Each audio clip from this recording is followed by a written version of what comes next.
नमस्कार दोस्तों, आप सभी लोगों का स्वागत है आप सबके अपने चैनल बीपीएससी स्टडी आईक्यू पे। दोस्तों, जैसा कि आप सबको पता है कि बिहार में या बिहार के इतिहास में ये एक टॉपिक है जिस टॉपिक से हर साल लगभग आपको क्वेश्चंस देखने को नजर आते हैं। चाहे सिविल सर्विस की परीक्षा हो या फिर बिहार में होने वाले जितने भी प्रतियोगी परीक्षाओं हो, उनमें यहां से क्वेश्चन आता है। और इसीलिए आने वाले वक्त में एडीओ की परीक्षा हो रही है, उसमें भी यह टॉपिक काफी ज्यादा रिलेवेंट रहने वाला है। यानी कि आज के इस टॉपिक में हम लोग चर्चा करने वाले हैं फर्स्ट कांग्रेस कैबिनेट इन बिहार 1937।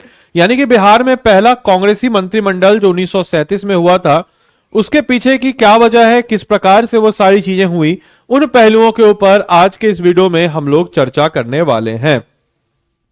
तो आइए दोस्तों, सबसे पहले हम अगर बात करते हैं कि बिहार की प्रथम कांग्रेस कैबिनेट जो कि 1937 में हुई थी, वह कैसे हुई थी। तो दोस्तों, आपको बताते चलें कि इसके पीछे के भी थोड़ी एक लंबी कहानी है। बात होती है गवर्नमेंट ऑफ इंडिया एक्ट 1909, जिसको मॉर्ले मिंटो रिफॉर्म कहते हैं। इसमें कहा गया कि भारत सरकार अधिनियम 1919 आएगा इसके बाद, जिसको मॉर्टेक चेंज फॉर्म रिफॉर्म कहते हैं। और क्या कानून बना, उसके समीकरण के लिए अगले 10 साल में यानी कि 1929 में एक नया कानून आएगा। और उसी कानून से पहले हम कह सकते हैं कि 1927 में, इसी 1929 में कानून लाने के लिए 1927 में साइमन कमीशन का गठन किया गया।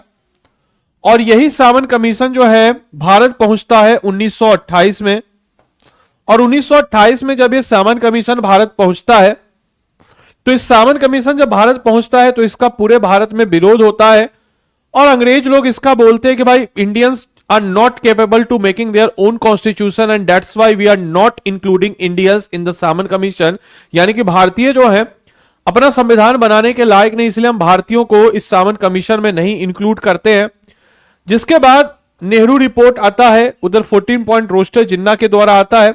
और इसी कसमकस में आने वाले वक्त में भारत सरकार अधिनियम 1935 आता है।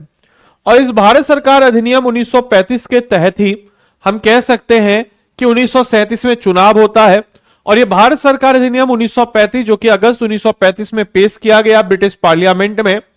और ऑब्वियस सी बात है कि इसका मुख्य उद्देश्य था भारतीयों को जिम्मेदार सरकार प्रदान करना।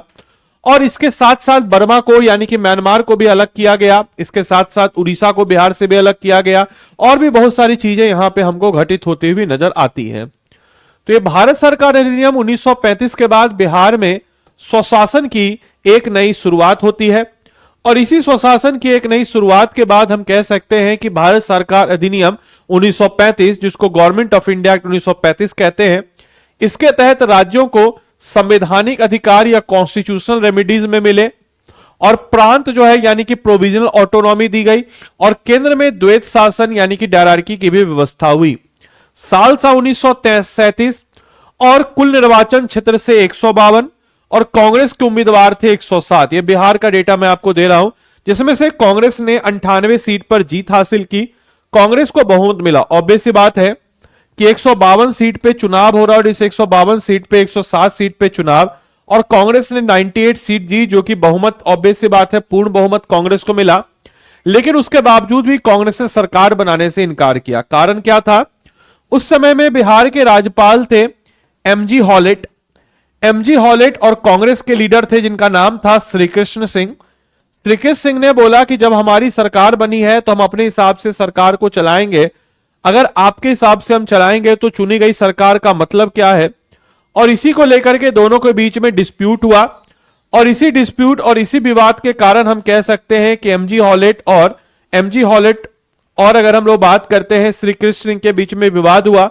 और यही आगे जाकर के हम कह सकते हैं कि एक बड़े डिस्प्यूट का कारण बनता है।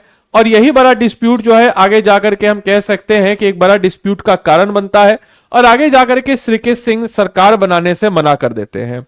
और जब श्रीकृष्ण सिंह सरकार बनाने से मना कर देते हैं तो इंडिपेंडेंट पार्टी यानी कि स्वतंत्र दल के नेता थे मोहम्मद यूनुस, जो कि दूसरी सबसे बड़ी पार्टी थी, उसको सरकार बनाने का न्योता भेजा गया। और इसीलिए आपने किताबों में पढ़ा होगा कि मोहम्मद यूनुस जो है ये पहले प्राइम मिनिस्टर ऑफ बिहार, उस समय में चीफ मिनिस्टर को प्राइम मिनिस्टर कहते थे, तो पहले प्राइम मिनिस्टर ऑफ बिहार के रूप में जाने जाते हैं। और इस तरह मोहम्मद यूनुस जो है बिहार के पहले प्रधानमंत्री के रूप में जाने जाते हैं। इसके बाद हम अगर करते हैं तो कांग्रेसी मंत्रालय का गठन, यानी कि 20 जुलाई 1937 को श्रीकृष्ण सिंह ने प्रथम कांग्रेसी कैबिनेट का गठन किया और उनके साथ अनुग्ना नारायण सिंह उप मुख्यमंत्री जैसे थे और उन्होंने बिहार के प्रशासन को नई दिशा दी। और उसके बाद होता क्या है कि श्रीकृष्ण सिंह सरकार बनाने से मना करते हैं, बाद में मोहम्मद यूनुस की सरकार बनती है और ये जो मोहम्मद यूनुस की सरकार बनती है, इस मोहम्मद यूनुस की सरकार में लंबे समय तक नहीं चलती है और उसके बाद एमजी हॉलेट और श्रीकृष्ण सिंह के बीच में सुलह होती है, जिसके पश्चात नई सरकार का गठन होता है। मंत्रिमंडल के प्रमुख सदस्य की बात अगर हम करते हैं तो श्रीकृष्ण सिंह प्रीमियम या उसको प्रीमियम कहते थे या मुख्यमंत्री कहते थे, डॉक्टर अनुग्ना नारायण सिंह वित्त एवं कृषि मंत्री, डॉक्टर सैयद महमूद शिक्षा मंत्री, जगलाल चौधरी जो है उद्योग एवं श्रम मंत्री और राम दयालु सिंह की बात जब हम लोग करते हैं तो विधानसभा अध्यक्ष और अब्दुल बारी की बात जब हम करते हैं तो उपाध्यक्ष के रूप में जाने जाते हैं। वहीं बलदेव सहाय की बात अगर हम करते हैं तो एडवोकेट जनरल या महाधिवक्ता के पद पे रहते हैं बलदेव सहाय। मिनिस्टर बेस्ट की बात करते हैं तो मुख्य सचिव, ये कुछ इंपॉर्टेंट उस समय में प्रमुख सदस्य थे। बाकी मिस्टर ब्रेट ने एक आदेश जारी किया जिसे कांग्रेस मंत्रालय ने अस्वीकार कर दिया।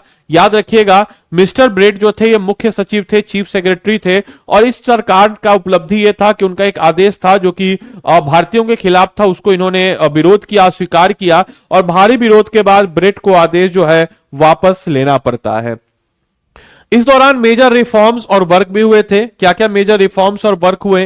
तो कांग्रेस सरकार ने जनहित में कई ऐतिहासिक कदम उठाए, जैसे प्रेस और समाचार पत्रों पर लगा जो प्रतिबंध है इसको हटाया, राजनीतिक कैदियों को रिहा किया गया और किसानों के राहत हेतु अगर हम कह सकते हैं तो बिहार किराएदारी संशोधन अधिनियम या जिसको बिहार टेंडेंसी अमेंडमेंट एक्ट जो है उसको पारित किया गया और साथ ही साथ जो शैक्षणिक संस्थान है उस पर राष्ट्रीय ध्वज फहराने की अनुमति भी दे दी गई और मजदूरों की दशा की जांच हेतु समिति बनी जिसके अध्यक्ष डॉक्टर राजेंद्र प्रसाद थे। वेरी इंपॉर्टेंट पॉइंट है कि मजदूरों की स्थिति को करने के लिए जो कमिटी बनी उसके अध्यक्ष कौन थे? तो डॉक्टर राजेंद्र प्रसाद थे। शिक्षा पुनर्गठन समिति का गठन हुआ जिसके अध्यक्ष प्रोफेसर केटी शाह बनते हैं और हिंदुस्तानी समिति का गठन हुआ जिसके अध्यक्ष मौलाना अबुल कलाम आजाद बनते हैं। इसके बाद हम अगर बात करते हैं दोस्तों तो द्वितीय विश्व युद्ध और इस्तीफा। सितंबर 1939 में ब्रिटेन ने भारत को बिना अनुमति के द्वितीय विश्व युद्ध में झोंक दिया। अब एक्चुअली में इससे पहले हुआ क्या था? इससे पहले भी एक बार इस्तीफा देने की बात कही गई थी जब राजनीतिक कैदियों को काला पानी की सजा दी गई थी, तो उस दौरान राजनीतिक कैदियों की रिहाई के लिए पहली बार इस्तीफा देने की बात कही गई और दूसरी बार जब सितंबर 1939 में ब्रिटेन ने भारत के बिना अनुमति से विश्व युद्ध में इनको झोंक दिया, तो इस पर श्रीकृष्ण सिंह ने 16 अक्टूबर 1939 को विधानसभा में प्रस्ताव रखा कि भारत को एक स्वतंत्र राज्य घोषित किया जाए और भारत के शासन का अधिकार भारतीयों को सौंपा जाए। बात यह है कि इनका यह कंसर्न था कि जब आपने हमको चुना है, जब आपने हमको चुना है और आपने हमको चुना, मौका दिया और फिर जनता ने हमको चुन लिया इस सिस्टम के आधार पर और आप हमसे बिना पूछे कोई फैसला ले रहे तो फिर हमारे चुनने का क्या फर्क है? तो इससे बेहतर है हम रिजाइन देते हैं और आने वाले वक्त में जो है हम जो है भारत को पूर्ण स्वतंत्र बनाने के लिए आगे बढ़ेंगे। और यह प्रस्ताव 73 मतों से पारित होता है। 31 अक्टूबर 1939 को बिहार की कांग्रेस सरकार के ब्रिटिश नीतियों के विरोध में इस्तीफा दे दिया और 3 नवंबर 1939 को गवर्नर ने धारा 93 जो कि सेक्शन नंबर 93 था इसको लगा करके पूरा प्रशासन अपने हाथों में ले लिया। इस प्रकार से इसी बीच में बिहार में 26 जनवरी 1940 को बिहार में स्वतंत्रता दिवस भी मनाया जाता है। याद रखिएगा ये 26 जनवरी को बिहार में जो स्वतंत्रता दिवस 1940 में मनाया गया था, 26 जनवरी का बड़ा इंपॉर्टेंट रिलेवेंट है। 26 जनवरी 1930 वो साल का पहला दिन था जिस दिन हम लोगों ने आजादी मनाया और इसीलिए 26 जनवरी को यादगार मनाने के लिए हमारा संविधान जो 26 नवंबर 1949 को बन करके तैयार हो गया था, फिर भी हमने 2 महीने का इंतजार करके 26 जनवरी 1950 को लागू करवाया। इसके अलावा जयप्रकाश नारायण को 18 फरवरी 1940 को डिफेंस ऑफ इंडिया रूल्स के तहत गिरफ्तार किया गया, जिससे बिहार में असंतोष और आंदोलन की लहर जो है यह काफी ज्यादा तेज हो जाती है। इसके सारांश की बात अगर हम करते हैं तो श्रीकृष्ण सिंह और अनुग्ना नारायण सिंह के नेतृत्व में बनी बिहार की पहली कांग्रेसी कैबिनेट यानी कि लोकतंत्र, स्वराज और सामाजिक सुधारों का एक प्रतीक था। इस सरकार ने किसानों को राहत दी, प्रेस की स्वतंत्रता लौटाई, शिक्षा सुधारों की नींव रखी और जनता को शासन की जिम्मेवारी का अनुभव कराया। हालांकि 1939 में यह मंत्रालय इस्तीफा दे दिया, लेकिन इसने बिहार के लोकतंत्र की जड़ों को काफी ज्यादा मजबूती प्रदान की। एक नजर में एट ए ग्लांस अगर आप देखना चाहें तो this is at a glance. 1937 में अधिनियम, भारत सरकार अधिनियम 1935, पहले प्रधानमंत्री मोहम्मद यूनुस, पहले कांग्रेसी प्रीमियम जो थे वो थे श्री कृष्ण सिंह, उप प्रीमियम में जो थे डॉक्टर अनुग्ना नारायण सिंह, अध्यक्ष जो थे रामदयालु सिंह, उपाध्यक्ष जो थे प्रोफेसर अब्दुल बारी। और प्रमुख सुधार की बात हम करते हैं तो बिहार किराएदारी संशोधन अधिनियम और इस्तीफा जो है 31 अक्टूबर 1939 को। और इसके पीछे का कारण क्या था तो द्वितीय विश्व युद्ध में ब्रिटिश नीति का विरोध। इस चीज को दिमाग में रखना है। आपके लिए आज का होमवर्क है कि बिहार की प्रथम कांग्रेस कैबिनेट के प्रथम प्रीमियम की बात अगर हम लोग करते हैं तो वो कौन थे। उत्तर कमेंट बॉक्स में दीजिए, क्या हो जाएगा उत्तर। अगला क्वेश्चन है, ध्यान से क्वेश्चन दीजिएगा। इस क्वेश्चन में काफी बच्चे गलती कर देते हैं कि भाई बिहार के पहले प्रधानमंत्री के रूप में कार्य करने वाले व्यक्ति कौन थे जिन्हें स्वतंत्र उम्मीदवारों की सरकार बनाई थी। अगला क्वेश्चन है, निम्न में से कौन सा सुधार बिहार की 1937 की कांग्रेस कैबिनेट द्वारा किया गया था। अगला क्वेश्चन है, श्री कृष्ण सिंह की कांग्रेस ने द्वितीय विश्व युद्ध में ब्रिटिश नीति के विरोध में कब इस्तीफा दिया था। अगला क्वेश्चन है, बिहार की प्रथम कांग्रेस कैबिनेट ने शिक्षा सुधार हेतु बनी समिति का अध्यक्ष कौन था। इसका उत्तर आप लोग दीजिएगा। बाकी आपको बताते चले, इस क्लास की पीडीएफ और मेरे द्वारा प्रोवाइड किए गए जितना भी स्टडी मटेरियल है वो आपको इस टेलीग्राम ग्रुप पे नजर आएगा। इसको स्कैन कर लीजिए या बीपीएससी कंटेंट वाला टेलीग्राम लिख लीजिए, आपको इसमें स्टडी मटेरियल सब मिल जाता है। अपार्ट फ्रॉम दैट, आप में से कोई भी जन अगर बीपीएससी एडो बैच में एनरोल करना चाहता हो तो आपको बताते चले कि क्लासेस जो है आपकी कल से यानी कि 5 नवंबर से शुरू होनी है। कल हम ओरिएंटेशन सेशन लिए थे, कल से आपकी क्लास शुरू हो रही है। क्लास कैसे शुरू हो रही है सर, तो क्लास मैथ से शुरू हो रही है। तो आप इस नंबर पे 9289996924 पर कॉल करके उनको बता दीजिएगा कि हम आदित्य सर के स्टूडेंट हैं, हमको आदित्य सर का मेंटरशिप चाहिए और इस कोर्स में आप इनरोल कर सकते हैं। अगर आप खुद से इस कोर्स में इनरोल करना चाहते हो तो आप कैसे करेंगे मेरे भाई, तो सबसे पहले स्टडी IQ के ऐप या वेबसाइट पे चले जाएंगे। स्टडी IQ के ऐप या वेबसाइट पे जाने के बाद स्टेट पीसीएस पे जाएंगे, बिहार पे जाएंगे। बिहार में जाने के बाद यहाँ पे बीपीएससी एडीओ यहाँ पे नजर आएगा। बाय नाउ पे आप जाएंगे। बाय नाउ पे जाने के बाद यहां पे हटा करके यहां पे आप आदि लाइव कोड लगाएंगे और जैसे ही आप आदि लाइव कोड लगाएंगे आपके समक्ष जो कोर्स है 4999 का आपको नजर आएगा। अब इस कोर्स में क्या क्या खास बात है आपको बताते चले। कल से यानी कि हम अगर बात करते हैं दोस्तों तो 5 नवंबर से आपकी क्लास इसमें शुरू हो रही है और क्लास आपकी शुरू हो रही है मैथ से। जैसे लेटर सपोज कि मैथ्स को अंशु मैम ने आपको मैथ्स में पढ़ाया नंबर सिस्टम और इस नंबर सिस्टम को मैम ने आपको पढ़ाया और इस नंबर सिस्टम को पढ़ने के बाद आपको क्या होगा तो इसका एक मॉड्यूलर टेस्ट मिल जाएगा।